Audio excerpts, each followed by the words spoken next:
Ndasubiriye kubaha kaze mwe barundi namwe barundi kazi tubana makuru n'ibiganiro bya misi yose tubashikiriza kubonesha ko yanyu mukunda cyane ya Isange TV. Ndabaye kaze rero mu makuru yacu iyo muri iri joro n'amakuru menshi cyane n'amakuru utosanga kuzini mbonesha kure uretse imwe rudende ariyo ya Isange TV.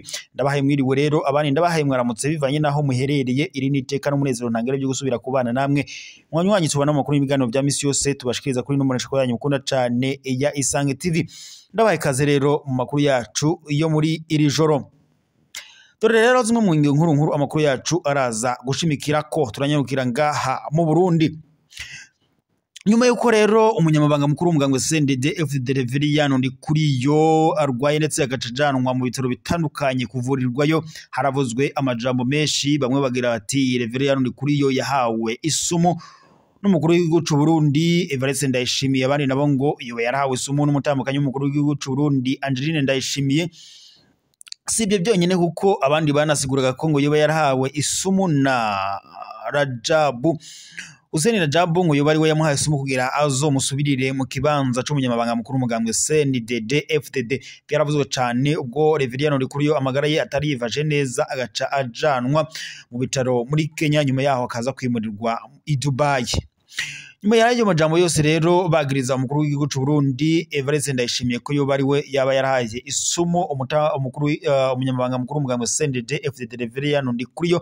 Kuri ubu rero Evariste Ndayishimiye avuye mu gacire n'umutambukanyi wiwe Angeline Ndayishimiye bagendeye umuryango w'umuganwa Reveriyano Ndikuriyo n'ibirori mu rugo kwa Reveriyano Ndikuriyo, bariko barayaga barabira hamwe ko umugambwe wotera imbere. N'amakuru rero dushikirijwe n'amasoko yacu muri iri joro. Evariste Ndayishimiye n'umutambukanyi wiwe Angeline Ndayishimiye bagendeye umuryango wa Evariste wa Reveriyano Ndikuriyo.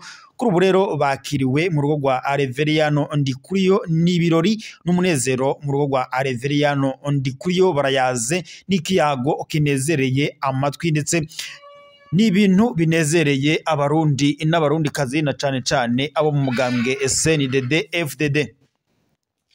Nyuma yuko rero umunyamabanga mukuru w'umugambwe CNDD-FDD Reveriyano Ndikuriyo afashe inzira akerekeza muri Kenya aho yaragiye kuvurirwa bivanye n'ukungena amagara ye atari yifashe neza, haravuzwe amajambo menshi bakavuga ko yoba yarahawe ishano n'umukuru w'igihugu cy'u Burundi Evariste Ndayishimiye. Sibyo byenyine rero kuko byaravuzwe cyane, bamwe bati yoba yarahawe isumu na Hussein Rajabu ngukira azomusubirire mu munyamabanga bw'umukuru w'umugambwe CNDD-FDD. Inkuru zarabaye nyinshi cyane mu bibanza bitandukanye, bamwe bati yoba agambaniwe n'abanyapolitiki batandukanye mu Burundi, bamwe bati ni Prime Niyongabo yoba mugambaniye, abandi bati Nindakugarika. Byaravuzwe cyane bavuga bati Reveriyano Ndikuriyo aragambaniwe. Mu banyamugambwe CNDD-FDD rero ishavu ryaranigaga bakama badonda agatoki Evariste Ndayishimiye bamwagiriza ko ngo yoba ari we yoba yarahaye isumu umunyamabanga mukuru w'umugambwe CNDD-FDD Reveriyano Ndikuriyo. Byaravuzwe cyane rero mu bisata bitandukanye, abanyamugambwe CNDD-FDD bakavuga bati kuki Evariste Ndayishimiye atava mu gacerere ngasigura ukungene amagara y'umunyamabanga mukuru w'umugambwe CNDD-FDD ari we Reveriyano Ndikuriyo amagara yiwe yoba yifashe. Byaravuzwe cyane rero bakagira bati Reveriyano Ndikuriyo yahawe isumu. Ubwo rero yashikanwaga mu bitaro byo ngaho muri Kenya, hari amajambo amakuru twahawe n'amasoko yacu atubera ko ngo abari begereye mu muryango wiwe baciye bakwa amatelefone kugira ngo badatangaza ukungene ubuzima bwe bwoba buhagaze. Andi makuru twahawe n'amasoko yacu rero bavuga ngo Reveriyano Ndikuriyo ngo yoba nanone yoba yari agwaye ingwara y'igisukari ndetse ngo n'umugera wa sida. Izo zose ni inkuru zavugaga ku munyamabanga mukuru w'umugambwe CNDD-FDD Reveriyano Ndikuriyo. Gusa hari andi makuru yatojwe n'amasoko yacu yavugaga ko ngo Reveriyano Ndikuriyo yoba yaragwaye mu mutwe ngo ubwenge nyene ngo bwari bwarayeyutse. Gusa nyuma yaho yaciye avanwa mu bitaro byo ngaho muri Kenya aca yungururizwa mu bitaro byo ngaho i Dubai aho yaciye yitabwaho n'abaganga. Nyuma yaho rero habaye inkuru zitandukanye bagira bati Reveriyano Ndikuriyo yajyamiye ukuboko kw'abagabo bakama barabigaruka ko kenshi cyane. Bidatevye rero agishika ngaho muri Arabe yaciye yitabwaho n'abahinga mu by'ubuvuzi butandukanye baca bamwitaho. Nyuma yaho rero indege yaciye imushikana ngaha mu Burundi. Naho rero agishika ngaho i Bujumbura vyari ibirori ntangire haba ku banyamugambwe CNDD FDD ndetse n'indongozi zitandukanye zo mu mugambwe CNDD FDD. Makuru twahawe n'amasoko yacu nkuko namwe mu banyagihugu bacu b'u Burundi mwabyirabiye mwarabonye ko perezida w'u Burundi Evariste Ndayishimiye nta kintu namba yigeze arabivuga ko ntigeze avuga ku bijanye no kuba nyene umunyamabanga mukuru w'umugambwe CNDD FDD yoba agarutse amagara ameze neza. Bidatevye rero kuri uyu munsi kwigenekerezo rya 27 Ruhuma 2025 nyuma yuko bari bavuye mu isengesho ryo gusabira nyene igihugu cacu c'u Burundi ry'amariba ku mpera z'ukwezi. Kuri ubu rero nyuma y'iryo sengesho Evariste Ndayishimiye yaciye afata ingingo yo kujya kuraba Reveriyano Ndikuriyo ndetse n'umutambukanyi wiwe. Evariste Ndayishimiye rero aciye afata ingingo we n'umutambukanyi we Angeline Ndayishimiye baca bagendera umuryango wa Reveriyano Ndikuriyo. Mw'irijo rero n'umunezero ntangere ku mugambwe CNDD FDD, n'umunezero ntangere kuri Reveriyano Ndikuriyo, kandi ni n'umunezero ntangere kuri Evariste Ndayishimiye ndetse n'umutambukanyi wiwe Angeline Ndayishimiye. Muyandi makuru rero tuyabandanije muri Republika Iharanira Intwaro Rusange ya Kongo. Abantu bataramenyekana igitigiri bapfuye abandi barakomereka mu gihe bari mu ikoraniro ryateguwe n'umugwi witwa Jugwanjo M23. Kuri uyu wa kane igenekerezo rya 27 Ruhuma 2025 mu gihugu kibanye ca Republika Iharanira Intwaro Rusange ya Kongo mu gisagara ca Bukavu, mu gihe umuhari wa AFC na M23 wari watunganije ikoraniro rihuhuza n'abanyagihugu baba mwico gisagara ca Bukavu. Ryabereye rero mu kibanza kizwi kw'izina rya Place du 24.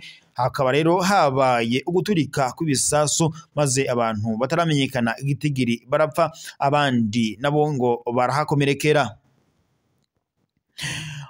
Mu makuru twahawe n'amasoko yacu ngaho muri Republika nyene Iharanira Intwaro Rusange ya Kongo mu bari ngaho ibirori byariko birabera, abari bahari bamenyesheje ko uko guturika ukwabaye inyuma yaho uwurongoye urunani AFC na M23 azwi nka Colonel Nanga ashikirije ijambo aho nyene ngo yamenyesheje ko kuva vuba cane ubu bagiye gufata ibisagara bitandukanye nka Uvira ndetse na Fizi, ndetse ngo akaba yanamenyesheje ko mu kiringo kitarenze indwi imwe gusa ngo niba amabanki atuguruye imiryango ngo hazofatwa ingingo zitandukanye harimwo ndetse ngo niyo kwemerera ayandi mabanki gukorera mu turere dutandukanye tugenzurwa n'umugwi witwa Jugwanjo M23. Kuva rero mu minsi iheze mu ndwi ziheze umugwi wa M23 waratanguje ingwano mu bice bitandukanye ngaho muri Republika Iharanira Intwaro Rusange ya Kongo na cane mu manuko bwa Republika Iharanira Intwaro Rusange ya Kongo na cane muri Kivu y'ubumanuko. Umugwi wa M23 rero urongowe na Colonel Nanga warafashe ibice bitandukanye harimo nk'ikibuga c'indege ca Kavumu ndetse n'umuji wa Goma, Bukavu ndetse n'ibindi bice bitandukanye ubungubu birongowe n'umugwi witwaje intwaro wa M23. Izo ngwano zitandukanye rero zaje gutuma abanyagihugu ba Republika Iharanira Intwaro Rusange ya Kongo bahungira mu gihugu c'u Burundi. Kuri ubu rero bakaba barajanywe mu bibanza bitandukanye vyakirirwamo impunzi. Sibo bonyene rero kuko hoba hari n'abapolisi bashika ku 2100 bo muri Republika Iharanira Intwaro Rusange ya Kongo bahungiye mu gihugu cacu c'u Burundi. kandi biravuga ko hoba hari n'abasoda bashika 890 bo mu gisoda ca Republika Iharanira Intwaro Rusange ya Kongo AFC bahungiye mu gihugu cacu c'u Burundi. Gusa nyuma yaho haje gufatwa ingingo bivuga ko ngo boba ari abo bapolisi ndetse n'abasoda baciye bajanwa basubizwa mu gihugu cabo c'amavuko ca Republika Iharanira Intwaro Rusange ya Kongo. Gusa amakuru twahawe n'amasoko yacu avuga ko ngo boba barasubiye mu gihugu cabo c'amavuko ku bushake bwabo atanguvu zibayeko. Amakuru rero dukura muri Republika Iharanira Intwaro Rusange ya Kongo ku rugamba rw'imirwano biravuga ko hoba hari abasoda itsinzi bo muri AFC bamaze kwishikana mu gisoda c'umugwi watwaje ibigwanisho M23. Abo basoda rero basigura ko ngo leta ya Republika Iharanira Intwaro Rusange ya Kongo irongowe na Antoine Felix Tshisekedi Tshilombo yoba ikoresha ironda bwoko. Bavuye rero mu gacerere baca basigura ko ngo baciye bihuza no mu gwitwaje ubwanisho M23 ndetse ngo boba bagiye kuwutera iteka ngo baca guhirika ubutegetsi bwa Antoine Felix Tshisekedi Tshilombo ngo ataha agateka n'uburenganzira abanyekongo.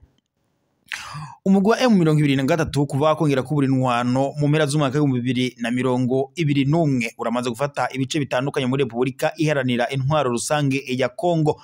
Ku rugamba rw'imirwano M23 irongowe n'umuvugizi wayo mu bya gisirikare ari we Lieutenant Colonel Wiringoma basigura ko mu gihe Republika Iharanira Intwaro Rusange ya Kongo irongowe na Antoine Felix Tshisekedi Tshilombo atarashaka ko oboja mu biganiro ngo umugwa M23 utozo kwihanganira ivyo byose uzobandanya ukora intambara kandi ukabandanya ufata ibice bitandukanye muri Republika Iharanira Intwaro Rusange ya Kongo. Umuvugizi wa M23 mu bya politike Laurent Kanyuka na wasigura ko mu gihe Republika Iharanira Intwaro Rusange ya Kongo ngidashaka ko uburenganzira abanyekongo na cane cane abo mu museruko bwa Republika Iharanira Intwaro Rusange ya Kongo bo mu bwoko bw'abatutsi bavuga ururimi rw'ikinyarwanda ngo batazokwihanganira ivyo byose rero ngo bazabandanya ku rugamba rw'imirwano.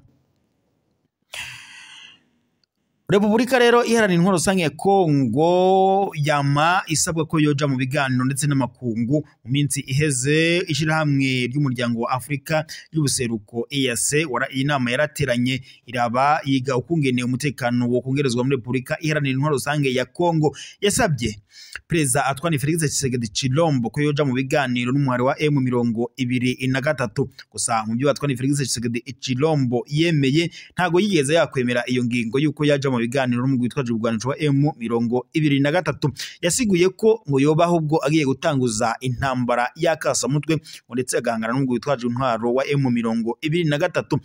Ibingibi rero Antoine Felix Tshisekedi Tshilombo yabyitwazaga bivanye no kungene yarafite abasoda batandukanye bamufasha guhangana n'umugwi witwaje ubwanisho wa M23 harimo nk'ingabo z'u Burundi FDNB, harimo igisoda ca SADC. Muri ico gisoda ca SADC harimo ingabo za Afrika y'Epfo, ingabo za Tanzania ndetse na Malawi. Si bo bonyene rero bamufashaga ku rugamba rw'imirwano kuko harimo n'ingabo za MONUSCO, imitwe yitwaje intwaro harimo Wazalendo ndetse na FDLR.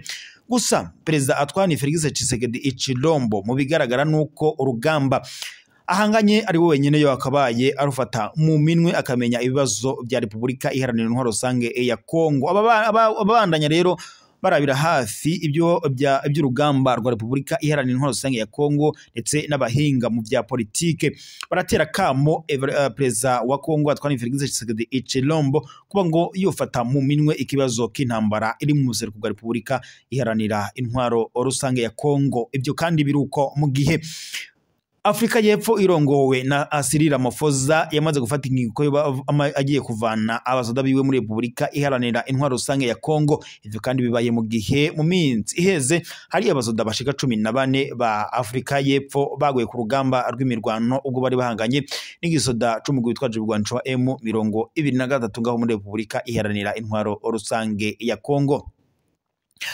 Reka rero mwe babanyi n'inshuti mwakurikiraga amakuru n'ibiganiro twabashikiriza ku murecho kwanyu mukunda cyane ya Isange TV. Reka tubare ko amakuru yacu yo mwirijoro tuyasozerenga tuza gusubira mu gatondo. Gusa sinobibutsa kubabarira ko mwofyonda asabone ndetse nambakataje maze mukaza murabona amakuru n'ibiganiro tubashikiriza ku murecho kwanyu mukunda cyane ya Isange TV.